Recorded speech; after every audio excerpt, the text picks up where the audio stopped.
Kahapon attorney, second impeachment in 2 years. Kumbaga sa pangalawang pagkakataon na-impeach po si VP Sara sa Kamara.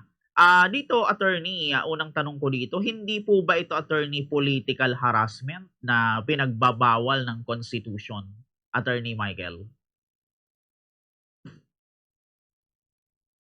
Definitely hindi ito political harassment, no? Kasi this time around, itong ikalawang pagkakataon, malinaw na dumaan ito sa tamang proseso.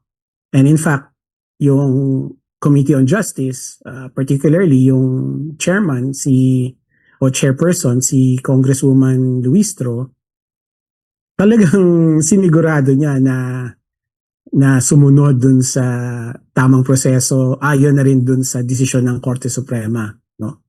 In fact, kung ako tatanungin mo, medyo naging overly cautious sila sa kanilang pagsunod doon sa desisyon ng Korte Suprema. So, the fact na dumaan ito dun sa tamang proseso, that belies any accusation na ito'y political harassment or political persecution. Ito'y lawful exercise ng isang constitutional mechanism, no? So hindi ito pwedeng sabihin na politika lang or politika lang. Opo, yun. Very well said, attorney. So dito, attorney, kahapon nagkaroon ng boto, 255 yung votes na pumabor para i-impeach si VP Sara. Tapos 26 lang yata yung hindi pumabor and may dalawang nag-abstain. Dito, attorney, kung 255 votes sa Kamara, pero ang kailangan lang sa Senado ay 16, mas mahirap ba, attorney, kumbinsihin ng senators kaysa dito sa 255 na congressmen, Attorney Michael? Alam mo, maganda yung tanong mo, no? Magandang tanong at mahirap sagutin, no? Pero pwede natin ipaliwanag in this way, no? Kasi yung trabaho at yung objective ng House ay iba naman dun sa trabaho at objective ng Senado. So hindi natin sila pwedeng ikumpara sa isa't isa, no? Sa House kasi, ang trabaho nila is to impeach, no? Ibig sabihin, ang kanilang tungkulin ay tignan yung mga ebidensya at sabihin na sapat na ito para alisin ang isang opisyal sa kanyang pwesto, right? That's their objective. Yung Senado naman, ang kanilang trabaho ay mag-conduct ng trial. Ibig sabihin, pakinggan yung mga ebidensya ng bawat panig at ang kanilang desisyon na gagawin either to convict or acquit. Right? So iba naman 'yon, no? So para sa akin, kung ako tatanungin mo, parehong mahirap. Lalong-lalo na if you factor in yung mga political realities natin, no? But ang gusto nating i-emphasize dito, Kier, is that kailangan ang mga mambabatas natin ay gampanan yung kanilang tungkulin na nakasaad sa ating saligang batas. Yung House, nagawa na nila yung tungkulin nila. Ngayon naman, yung Senado, yung mga senador, sila naman dapat ang gumanap doon sa kanilang mga tungkulin. Opo, iyon. So dito, attorney, kung halimbawa makarating ito sa Senado, tapos na-acquit si VP Sara sa Senate, ang ibig bang sabihin ito, attorney, tapos na ang issue? O pwede pa itong maulit next year, Attorney Michael? Yes, pwede pang maulit after the 1-year ban, no? Kung ma-acquit siya dito sa pagkakataong ito, after the 1-year ban, pwede ulit siyang sampahan ng impeachment complaint sa House of Representatives. Babalik na naman tayo dun sa proseso.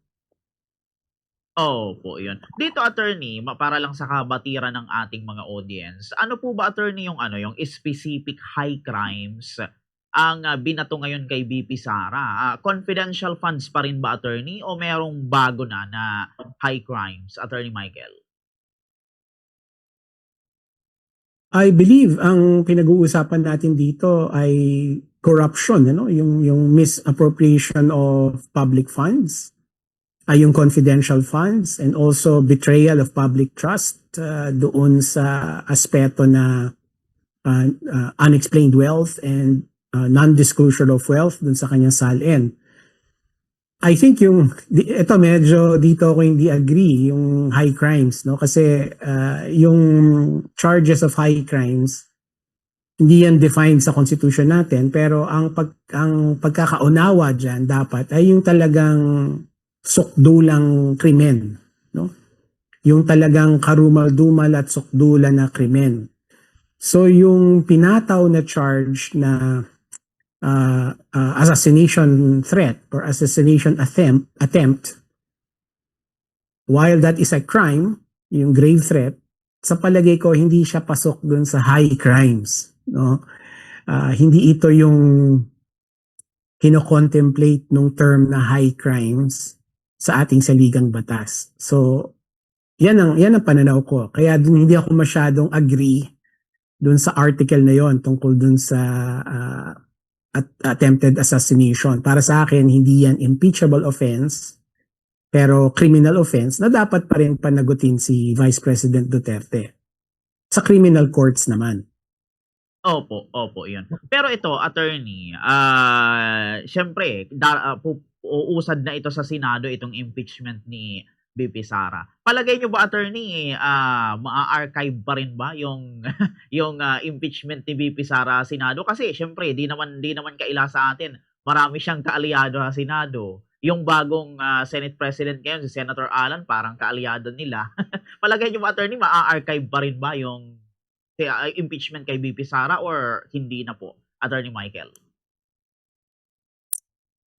Right now, wala akong nakikitang legal basis, no, para ma-archive yung impeachment trial o yung impeachment case, no. Nung pagkakataon kasi nung una, may legal basis, no, kasi na dismiss ng Korte Suprema yung impeachment complaint, 'di ba? Sabi unconstitutional. So natural lang na yung Senado i-archive yung impeachment case. But this time around, wala namang TRO ang Korte Suprema, wala namang injunction yung Korte Suprema, wala rin namang desisyon yung Korte Suprema na doon sa petition na final ni Vice President Duterte at ng group of lawyers na kaalyado niya. So there is no reason, there is no legal basis for now to archive the impeachment case. So ang dapat gawin ngayon ng Senado ay pag natanggap na nila yung articles, they should perform their duty under the Constitution and convene as an impeachment court and proceed to trial as soon as possible. Opo, yan. Tapos ito pa, attorney, kasi kahapon nga po sinagawa yung botohan sa impeachment ni VP Sara. Tapos isinabay din yung pagpapalit ng liderato sa Senado. Palagay niyo ba, attorney, ano to? May kaugnayan, nagkataon lang, parte ng strategy, political stunt, mga ganon, attorney? Or talagang nagkataon lang, Attorney Michael? Well, definitely hindi nagkataon lang. I mean, napaka-naive mo naman kung isipin mo na coincidence to, no? Definitely not. Pero if this is really, kumbaga, part of a concerted plan, we need more details, no? We need more facts in the situation. Kaya para sa akin, naiintindihan ko yung mga taong nag-iisip na bahagi ito ng bahagi ito ng isang overall plan, no? I also believe na hindi ito unrelated events, no? So, but syempre, hanggat hindi natin nakikita pa yung buong picture o kulang pa yung facts, hindi dapat tayo jump to conclusions, no. Ang masasagot ko lang dun sa tanong mo is definitely this is not coincidence. Definitely these are not unrelated events, no. But kung ano talaga yung relasyon nila, ano talaga yung connection nila, kailangan pa nating imbestigahan 'yan. Opo, 'yun. 'Yun na nga po, attorney, move forward tayo sa sunod nating pag-uusapan. Itong pagpapalit naman ng liderato sa Senado. Si Senator, Alan Peter Cayetano na po yung bagong Senate President. Ibig bang sabihin nito, attorney, kontrolado na ng mga Duterte block yung impeachment trial, Attorney Michael? Well, syempre, that's a unexpected result, no.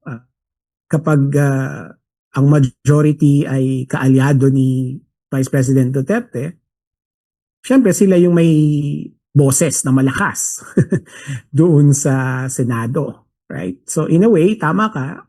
In a way, they control the proceedings.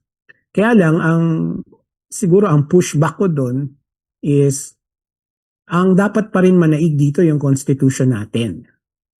At lagi naman sinasabi rin yan ni Senate President Cayetano and even kahit si Senator Padilla, 'di ba? Lagi naman nilang sinasabi na dapat ang manaig ang konstitusyon. So we have to hold them on their word, no, na ang mananaig pa rin ay konstitusyon. So that means the trial must proceed as soon as possible, no? Kasi yun ang utos ng konstitusyon natin. Hindi siguro dapat mag-factor in yung kaalyado sila ni Vice President Duterte, no? Magfa-factor in lang yun sa botohan na. Pero pagdating dun sa pagdaloy ng trial, pagdaloy nung hearings, dapat ang manaig doon ay yung konstitusyon at saka yung rules ng Senado pagdating sa impeachment. Opo, iyon. At dito, attorney, sa pagpapalit ng liderato kahapon sa Senado, ay kapansin-pansin, nandito si Senator De La Rosa. Sa loob ng mahabang panahon, mula November ata until now, ngayon lang siya nagpakita sa Senado. Sa palagay niyo, attorney, ano kaya yung dahilan? Bakit siya bumalik dito si Senator Bato sa Senado? May deal ba para, halimbawa, makaupo po siya sa impeachment court, Attorney Michael? Well, okay, para sa akin, kung ako tatanungin mo, dapat siya ang tanungin kung anong dahilan niya, bakit siya biglang lumitaw. Kasi maraming dahilan eh. 'Di ba? Pwedeng dahil kailangan yung boto niya para palitan si Senator Soto bilang Senate President, 'di ba? Siya yung parang siya yung tiebreaker, kumbaga. 'Di ba? Siya yung majority vote, 'di ba? So that could be it. Or second, pwede rin kasing nakita niya doon siya mapoprotektahan, no? Sa Senado. Pwede rin konektado rin doon sa impeachment hearings, sa trial. So it's not up to us to speculate, no? Kasi hindi naman siya inaccessible ngayon sa media. So dapat siya ang pasagutin dun sa tanong, bakit ka biglang lumitaw, right? Anong nag-udyok sa'yo but na after a long period of absence, bigla kang nag-appear, no? Kailangan magpaliwanag siya sa taong bayan, lalong-lalo na dun sa mga bumoto sa kanya. Okay po 'yun. At dito nga, attorney, kay Senator Bato, hinabol siya nung mga NBI. Nakita 'yun sa CCTV footage, hinabol siya ng NBI. Pero nakapasok pa rin po siya sa Senate. Dito ba, attorney, may legislative immunity po ba si Senator Bato from arrest while in session, Attorney Michael? Wala, no? Wala. Hindi applicable ang parliamentary immunity dito kasi ang parliamentary immunity, ayon na rin sa ating saligang batas, tama ka, that applies while the Congress is in session, no? Both chambers are in session, and only for offenses not punishable by more than 6 years. So, ang pwede lang siyang applicable is kung ang offense ay less than 6 years ang parusa.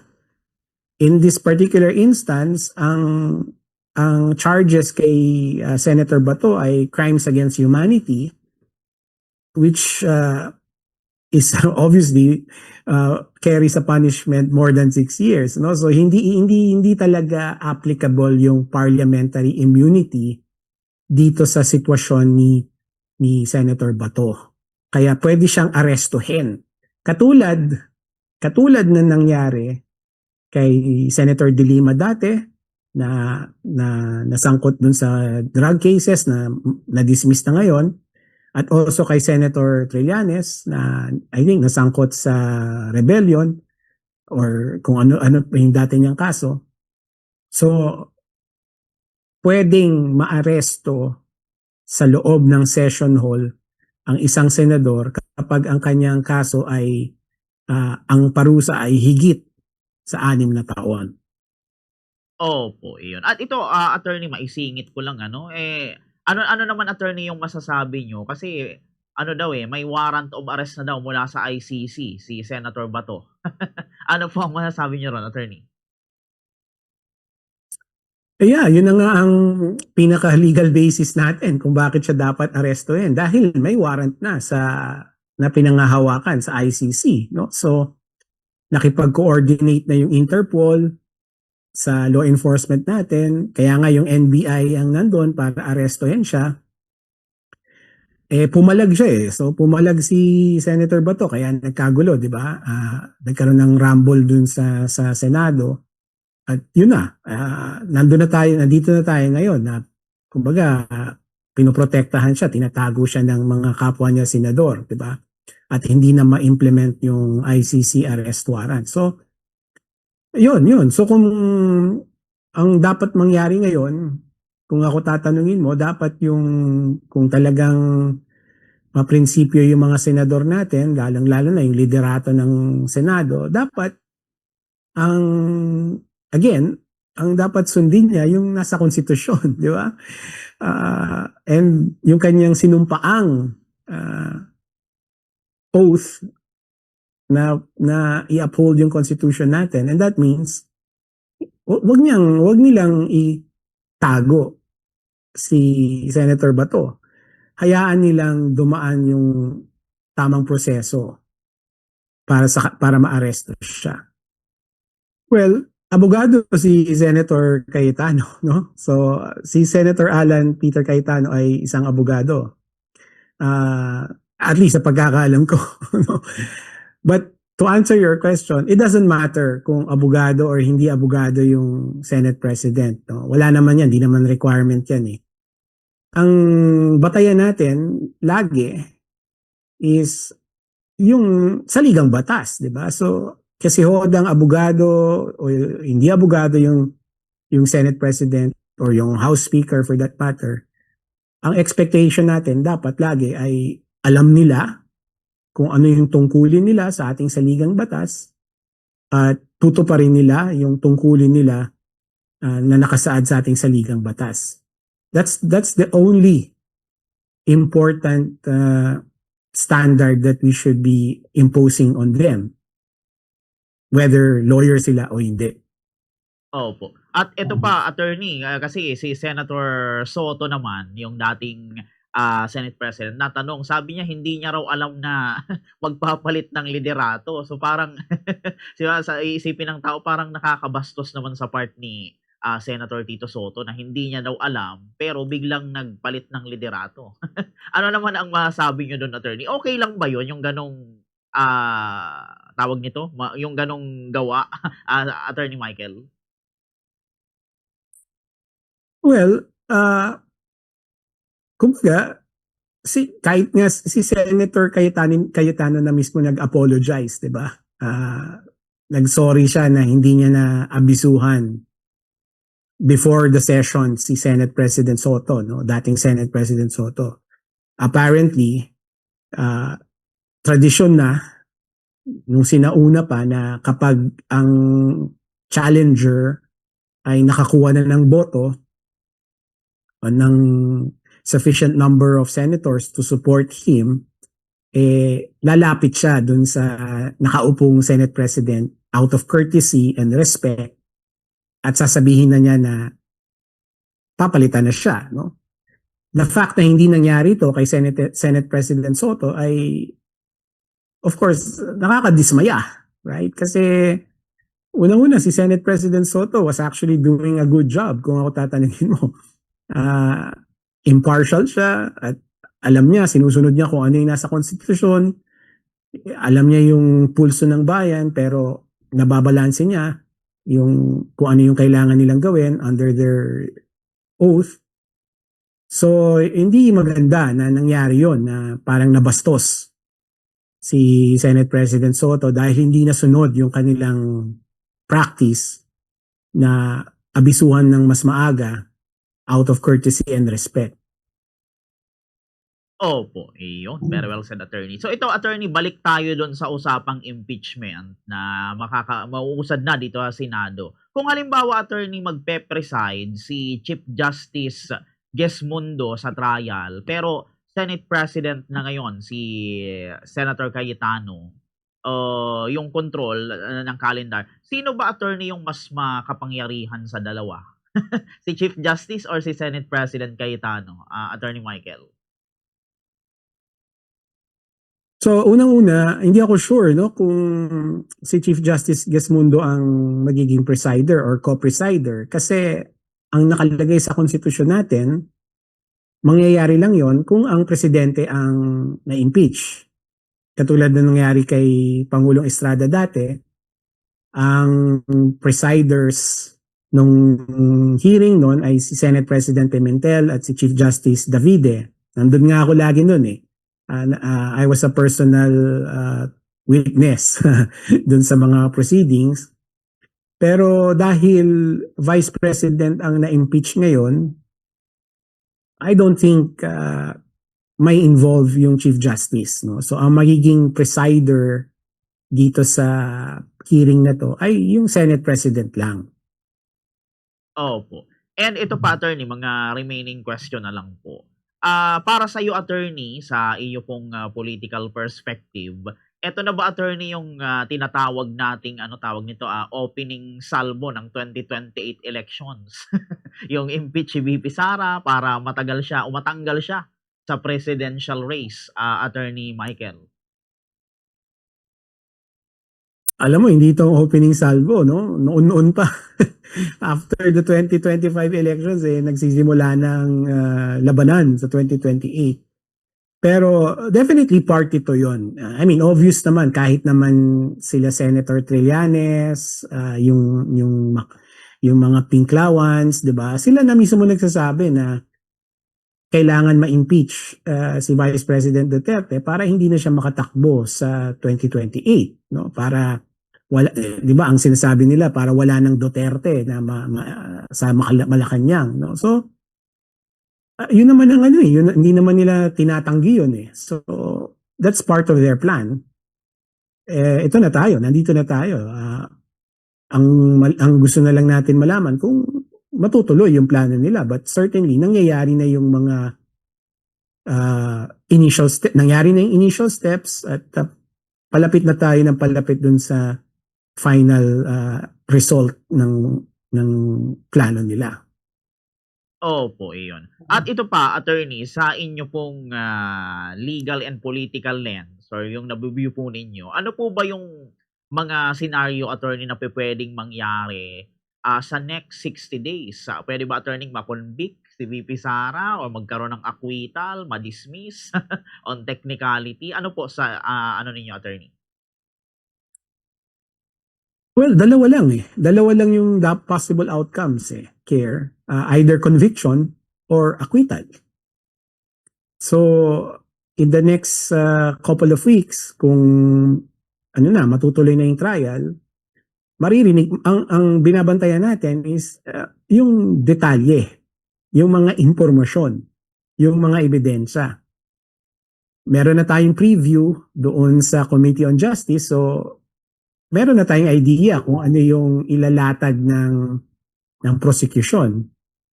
ang hinahanap natin, ang hinihintay natin ay yung paglatag ng ebidensya ng defense, no? Nila Vice President Duterte. Pero ang expectation natin, ang outcome nito ay dalawa lang either conviction or acquittal. Opo, iyon. So ito, attorney, mga second to the last question na lang po. Dahil nga doon, attorney, sa boto na 255 pabor, 26 hindi pabor, tapos ano ba, may siyam na nag-abstain or yan, kung hindi ako nagkakamali, ganun yung boto. Kung ikaw, attorney, si President Marcos, matutuwa po ba kayo sa resultang ito, attorney, o kakabahan, attorney Michael? Well, mahirap sagutin yung tanong mo kasi dapat kasi walang pakialam si President Marcos, no? This is a process that's confined to the legislature, no?